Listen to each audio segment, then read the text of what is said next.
धनंजय मुंडे यांनी थेट बोलले की काही जण मुख्यमंत्र्यांच्या आईबाबत अपशब्द वापरतात. महाराष्ट्रात आरक्षणावर विष पेरलं जात आहे, टीका केली तुमच्या. त्याचं काय राहिले? संपलेल्यावर बोलू नये माणसाने. आता संपलेल्यावर बोलू नये, निवडून आल्यावर मग म्हणावं मी पडो का. अरे तो आधी आता तो सांगत मी भूमिका मांडणारच आहे. मी 100% मांडणार आहे. आता आम्ही सुद्धा बसणारच आहेत, आम्ही भूमिका मांडणारच आहेत. अरे मी त्या उद्देशानं मुख्यमंत्र्याच्या आईला बोललोच नव्हतो. पण तुझी सुद्धा एक जुनी क्लिप आहे. तू पंतप्रधानाच्या आईला काय म्हणला होता? ती शब्द सुद्धा काढण्यासारखा नाही. म्हणला होता का नाही? फडणवीस यांना सुद्धा म्हणला होता आणि पंतप्रधानाच्या आईला सुद्धा म्हणला होता. सांगू का शब्द देव? ते सांगायसारखा नाही मीडियात. इतकं घाण बोलला होता ते. बघा त्याची क्लिप काढून, एक रेकॉर्डिंग त्याची व्हायरल झाली ती मागं, विरोधी पक्षनेता असताना. आपल्याला निधीला काय कमी आहे, तुम्ही एक व्हा फक्त. फडणवीसची काय माय येली, पंतप्रधानाची काय माय येली. हे जमतं का? हे जमतं? याला काय म्हणतात? फडणवीस साहेब विसरले काय ते? मग माझ्या संग डोकं लावू नको भाऊ तू. आणखीन बी तुला सांगतो, तू माझ्या नादी लागू नको. लय बाखळा काढील. आणि मी वैयक्तिक मॅटर मध्ये पडत नाही, अजिबात पडत नाही. तू काय काय म्हणतो ना, मला सगळं कळतंय.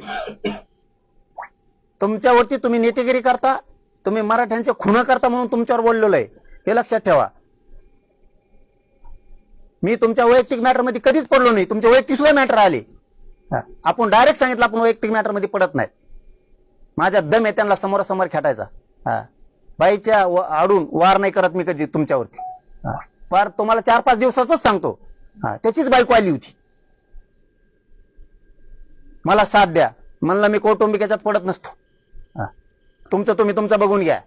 बाईच्या आडून वार करणारी अवलाद आपली नाही. तेच ते बायकोच आहे ना त्याची. मग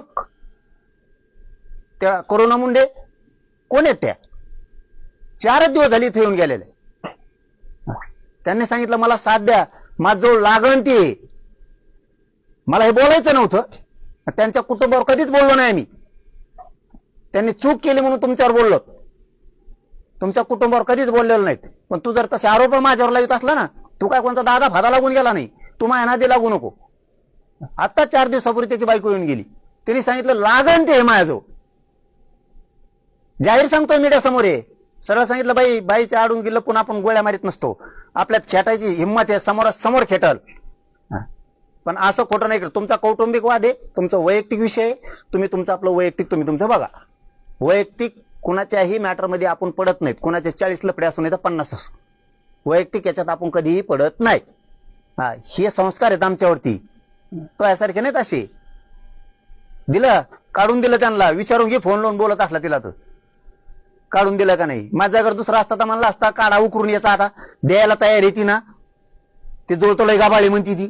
आणि सगळं काय आहे ती 30-35 वर्षाचं वाईटापासून चांगल्यापर्यंत सगळं आहे. म्हणलं जावा तुम्ही इथून.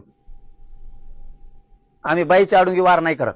तुम्ही तुमचा लढा, तुम्ही तुमचा न्याय घ्या, नका घेऊ. नसता माझ्या जर दुसरा असता ना, कोणी संधी सोडली नसती. ध्यानात ठेव हे सुद्धा. माया नादी लागू नको. पाटील, मुंबईला जे आंदोलन झालं ते मराठा समाजाचं आंदोलन नव्हतं, तर ते दारूवाले आणि वाळूवाले आणले लोक होते आणि ते दरिंदे पाटलांनी आणले.